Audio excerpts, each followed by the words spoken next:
All right. We got some draft props we'll get to. I know that was a lot on that trade. I feel like that's fine though. Like I feel like although it was weird. I don't think we talked about the trade on HQ at all. like they wouldn't like they didn't like they were doing like team win totals and nobody, I mean, usually it's like Odell Beckham scrapes his knee filming Instagram and it's like red banner breaking news alert. And it's like two teams swap a bunch of first round picks and silence. In retrospect, I should have talked about that instead of the old basketball game, it sounds like. Oh! All right, we'll start with the first overall pick. We were looking at these odds on Caesars. Whoa. First of all, I think they're spelling Aiden Hutchinson's name wrong. Doesn't it have an E? Am I crazy? No, I think that's right. Huh. Well, I've been spelling it wrong then. That's why we have editors. I don't know if they caught it. The Aiden Hutchinson, when we first started at 7 p.m. Wait, this looks like, oh no, sorry. Looks like yesterday or this morning was minus 220 and has leapt back out to minus 300. Just for reference, those were screenshotted last night. So okay. Good call. Before or after Carolina lost in the championship game?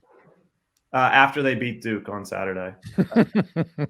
Nobody remembers that anymore. You absolutely. I do. Nope. Trayvon Walker still plus 350. Malik Willis down to 10-1. Scroll down a little bit there, Diva. Malik Willis down to 10-1. What the hell? Getting crazy. 5-1 to 10-1 overnight at Caesars. Icky and Evan Neal both still 12-1. And Kayvon Thibodeau. Wait. So sorry. Malik Willis went from 10-1 down back to 25-1. Okay. That's all right. That makes sense. He shouldn't be 10-1. So what do we think about this market?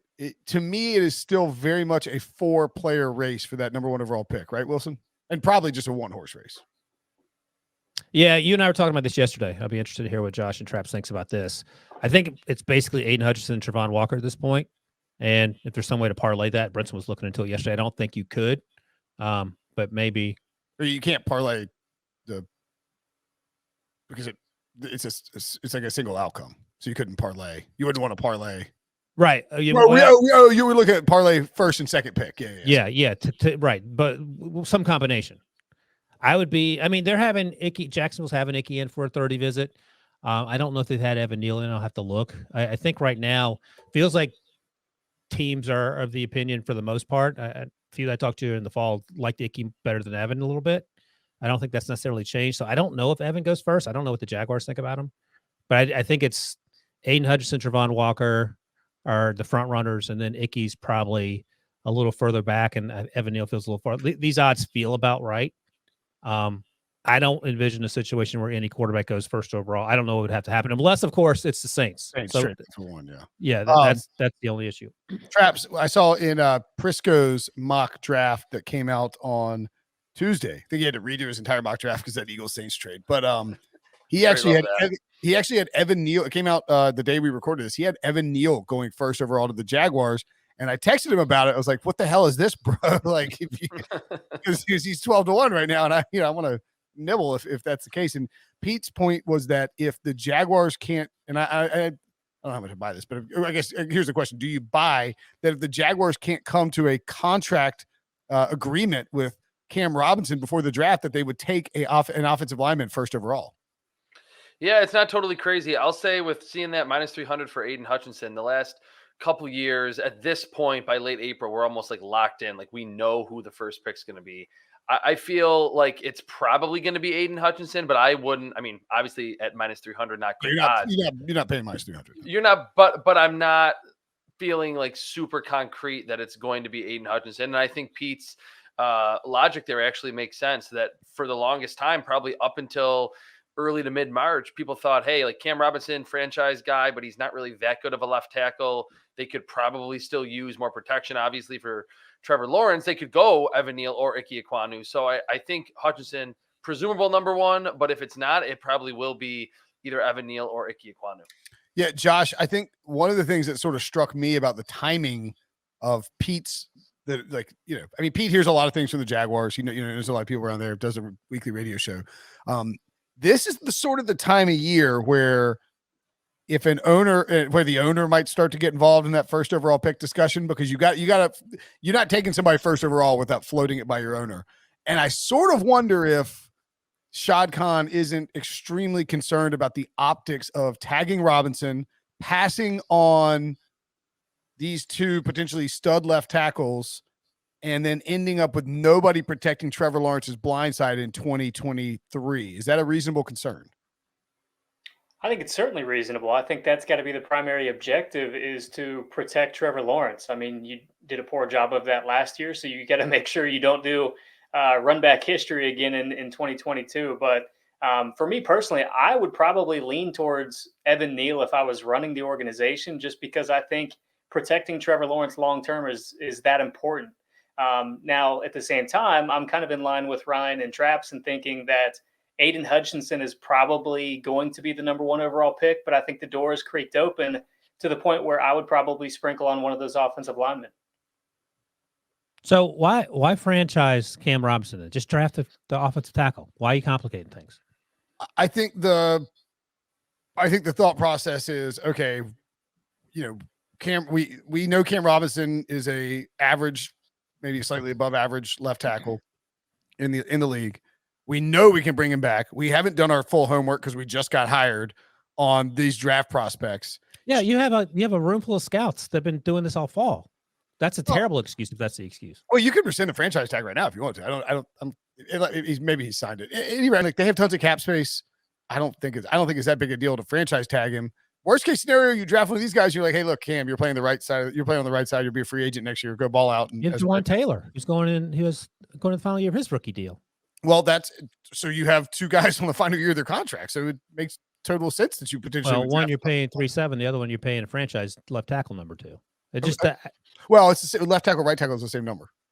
Okay, 16.6 is the number. So whatever side you put him on is still a lot of money, even though you have it. I get it. I'm just thinking, don't franchise him. I mean, you know what the draft looks like, and then you have the first overall pick. That ain't changing.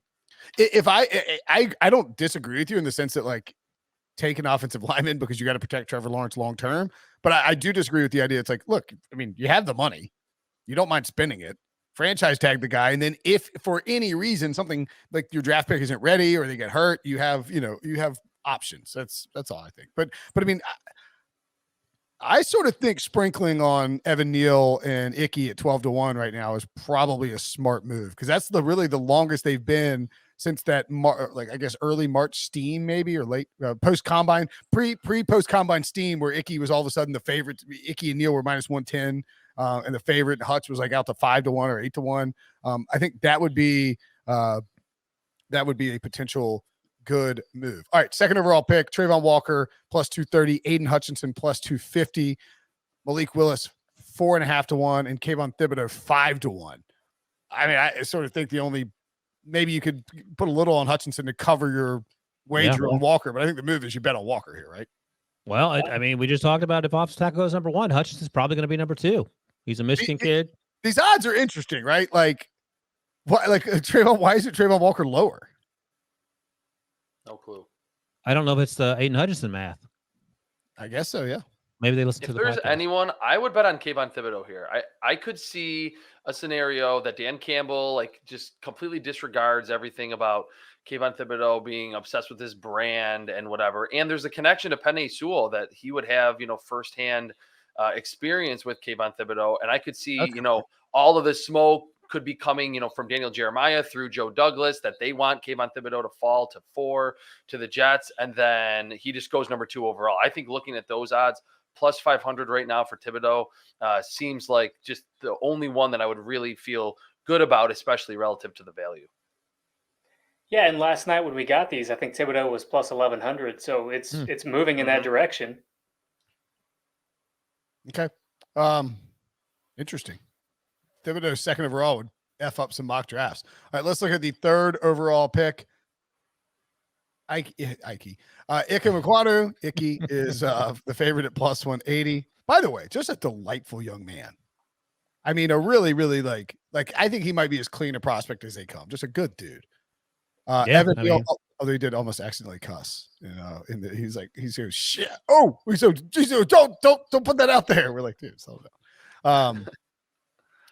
Evan Neal plus 280, Trayvon Walker plus 550, Kyle Hamilton 7.5 to 1, Kayvon Thibodeau and Sauce Gardner 9 to 1 to go third overall to the Texans. Malik Willis, these books are petrified of Malik Willis going early in this draft because he's 12 to 1 to go third. Any thoughts about this particular selection, Wilson? I'm taking a look here. I don't hate. It would require probably a trade up, but Sauce Gardner at plus 900. I don't hate that. He might end up going like top 5, and I think whatever the top. I don't know how this top 3. The deepest you go on the odds, or do they keep going? Caesars. You mean top 3 picks or top? Yeah, do they have like top 4 odds, top 5 odds? Yeah, we're gonna do 4 and 5. Oh, okay. Yeah, because I like him in the top 5 because I think we're not talking a lot about him because he's not a quarterback, he's not an offensive tackle, he's not an edge rusher, he's not Trayvon Walker. So I don't know if the Texans necessarily would take him.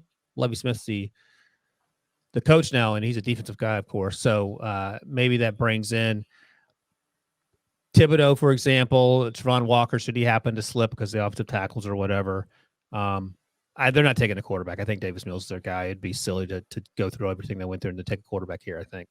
Yeah, and you can see this is actually this is not the 5th overall pick. This is taken in the top 5. So they've clearly taken Aiden Hutchinson off the board. Trayvon Walker minus 450. So Sauce Gardner plus 130 to go anywhere in the top 5. Love that. I like that a lot. Yeah. Okay. Yep. That's all right. I don't like Kyle Hamilton at plus 220. That doesn't make any sense to me.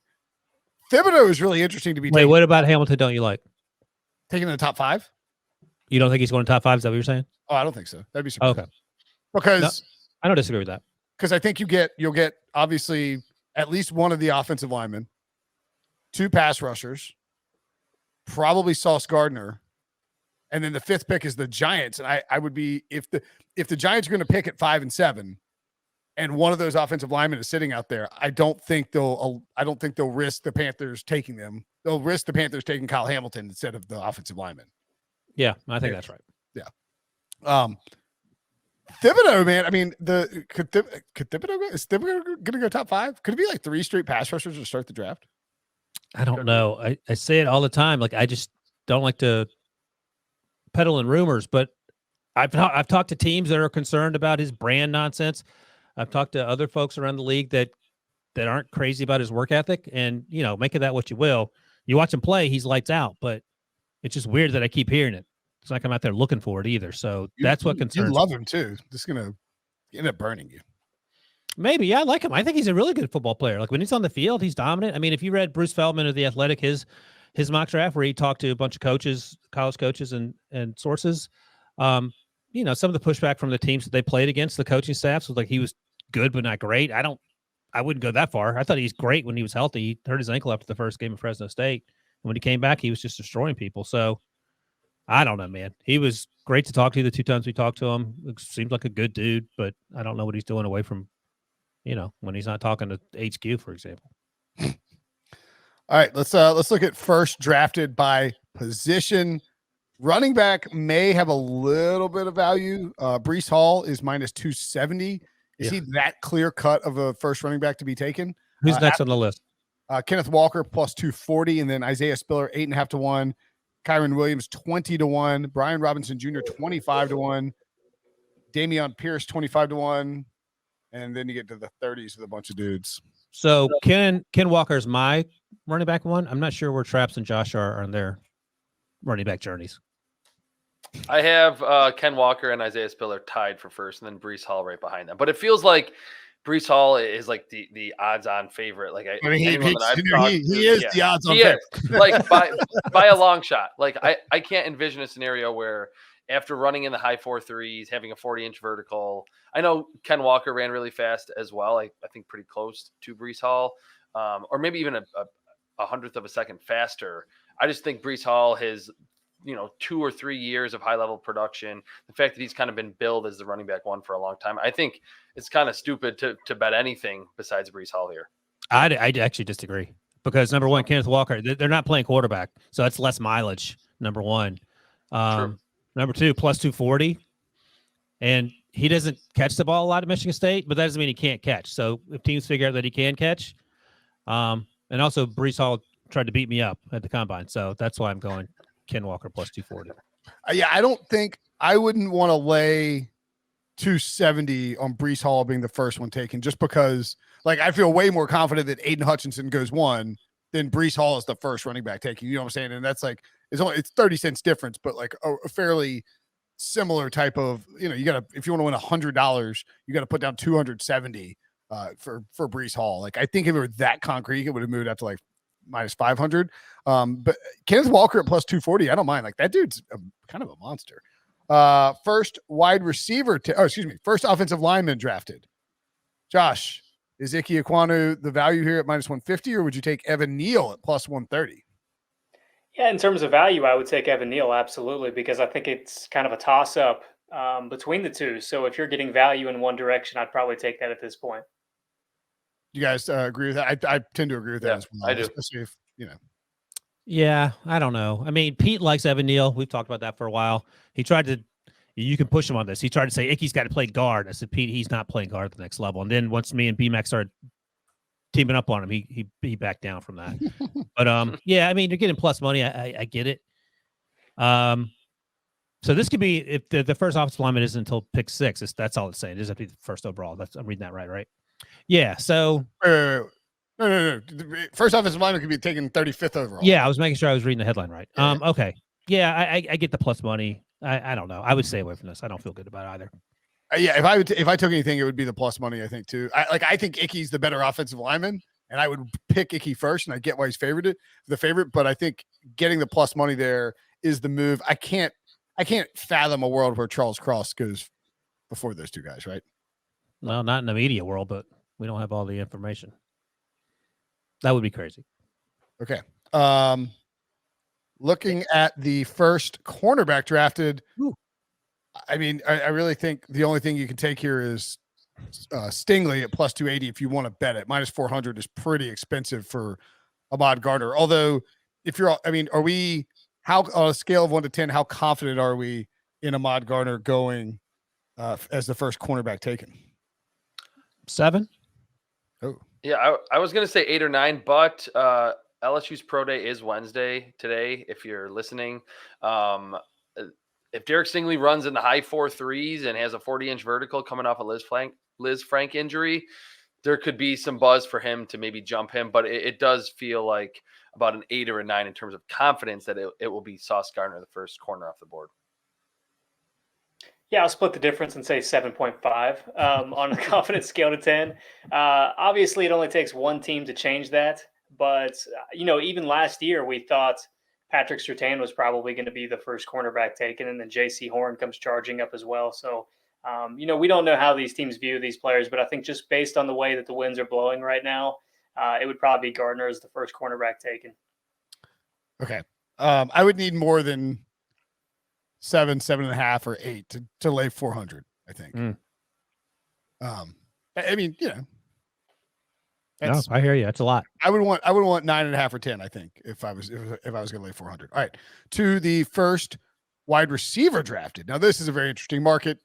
You have Garrett Wilson as the favorite at plus 125, Drake London plus 130, Jameson Williams, the third favorite at 9-1, and then Treylon Burks 10-1. Chris Olave at 16-1 is really surprising. What do you think about this market, Josh? So I'm probably taking the value on Jameson Williams, but at the same time, I think it's probably going to be Garrett Wilson that's the first wide receiver taken, at least talent-wise. I mean, talent-wise, I think he's the better prospect between Drake London and Garrett Wilson, but I also understand there's some teams in the top 10 that are probably going to value size at the position. So that could be what ultimately weighs in Drake London's favor. So I would probably just stay away from it, considering they're relatively even. If I was going to sprinkle, I'd probably put some on Jameson Williams, though, because it would not surprise me if he comes away as the best wide receiver out of this draft class. Yeah, I don't. Yeah, hate I think Jameson Williams, just because it's plus 900.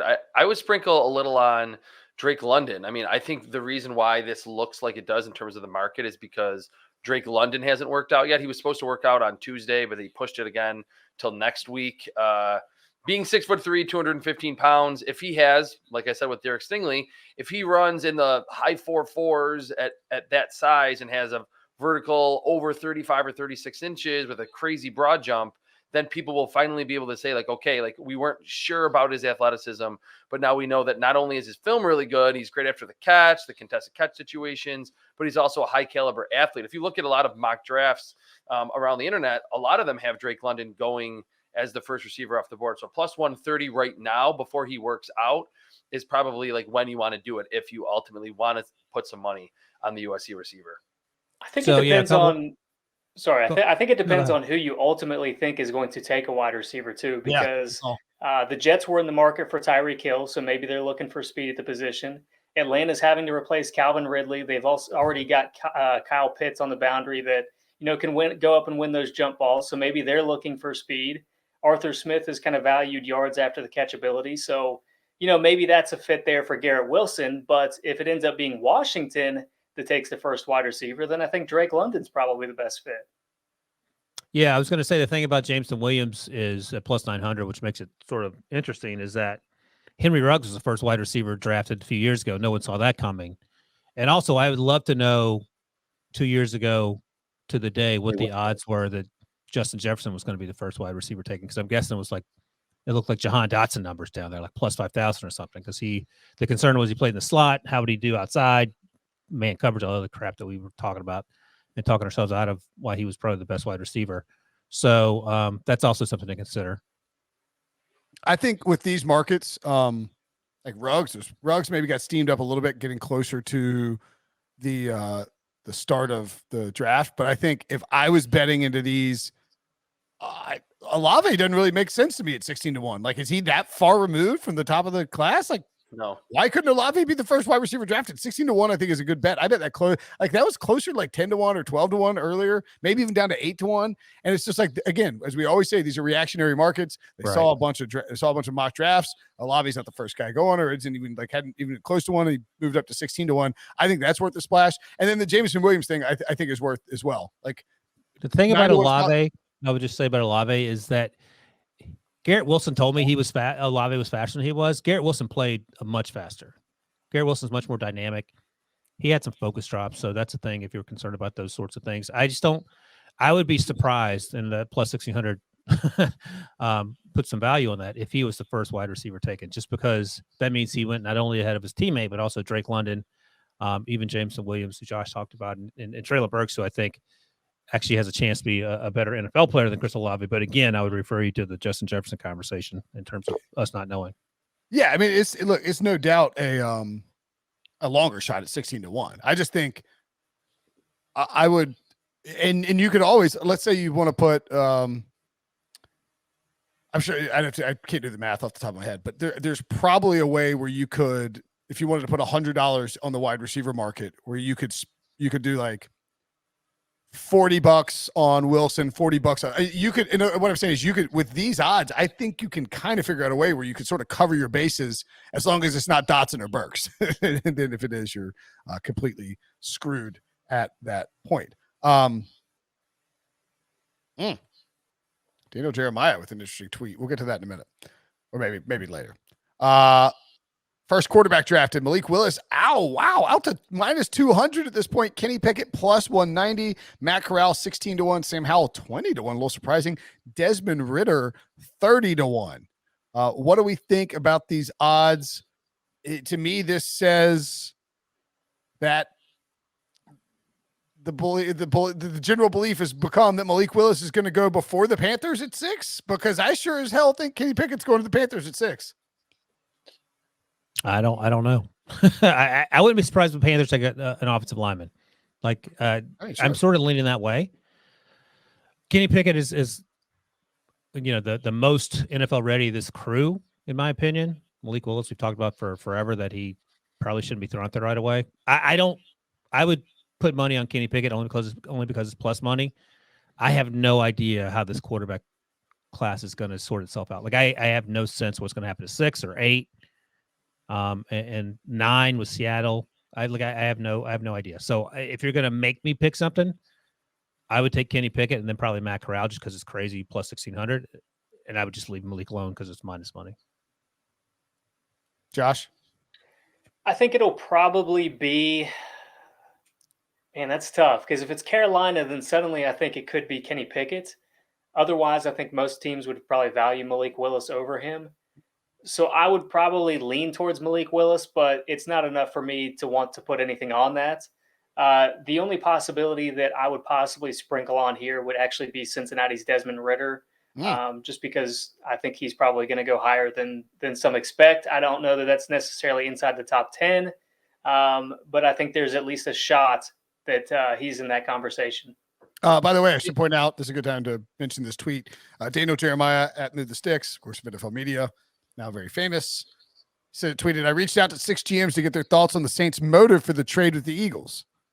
Majority think it's about Saints believing they're really close and 2 quality starters could put them in the playoffs right now. One mentioned Ridder as a mid-first possibility. Interesting, Traps. Yeah, I mean, if that's what they ultimately did, I would like what they've already done with the trade up with the Eagles a lot more. If it's for an offensive tackle, again, I don't care if he ends up being really good. It just, the value is not there. So if it is Desmond Ridder, I would be fine with it. As for these markets, I think the Panthers will pick a quarterback. I don't think Matt Rule can go into the season with Sam Darnold and PJ Walker as his quarterbacks. I mean, he looks, to me, he should be pretty embarrassed right now that like no quarterbacks wanted to go to Carolina. Yes, there's Baker out there still. Jimmy Garoppolo still available. I don't think they'll go the veteran market at this point. So I would bet Kenny Pickett just because of the Temple recruit connection there. And I could see him being like, hey, we need a quarterback now. We're not really worried about the future, given that Matt Rule's on the hot seat. Could this be? I think that's. Oh, sorry, go ahead, Josh. Could this be a potential issue within Carolina's own organization? Because one would think that Matt Rule is going to be more comfortable with Kenny Pickett, whereas Scott Fitterer comes from Seattle and they had Russell Wilson, so maybe they're more drawn to a guy like Malik Willis. At that point, you kind of have some butting heads inside the organization, and I think how that plays out is going to be telling on who ultimately has a job by the end of the year. I think that it's already been mentioned that there is some